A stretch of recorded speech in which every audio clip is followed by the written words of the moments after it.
ოკუპაცია და სიყვარულის ისტორია ერთ მუზეუმში. სწორედ აქ დადებული ხელშეკრულებით გახდა ნაპოლეონ ბონაპარტემ ევროპის ერთ-ერთი ყველაზე ძლიერი მმართველი. გადამწყვეტ ბრძოლაში რუსეთის, ავსტრიისა და დიდი ბრიტანეთის გაერთიანებული ჯარები დაამარცხა საბოლოოდ ნაპოლეონ ბონაპარტემ ჩეხეთში, აუსტერლიცთან. და სწორედ ამ შენობაში დაიდო საზავო ხელშეკრულება, რომელსაც სახელად პრესბურგის ზავი ეწოდებოდა.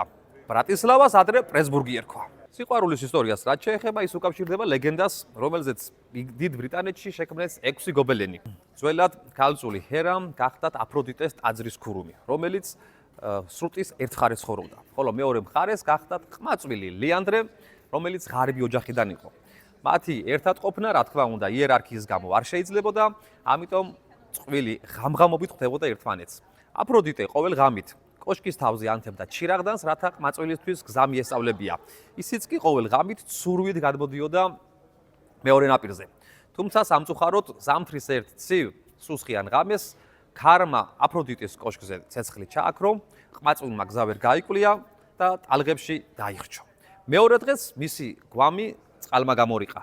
როდესაც ეს აფროდიტემ დაინახა, კოშკიდან გადახტა, რათა ზეცაში მაინც ყოფილიყვნენ ერთად. სწორედ ეს გახდა დასაბამი 6 გობელენის შექმნისა, მაგრამ მოხდა უცნაურიდან. ნაპოლეონ ბონაპარტეს შემოსევებმა იმდენად შეაშინა სლოვაკები, რომ გობელენები გადაბალეს.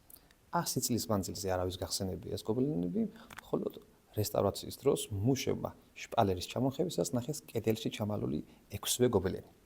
აი, ასე აერთიანებს ეს მუზეუმი როგორც ოკუპაციას, ასევე სიყვარულის ისტორიას.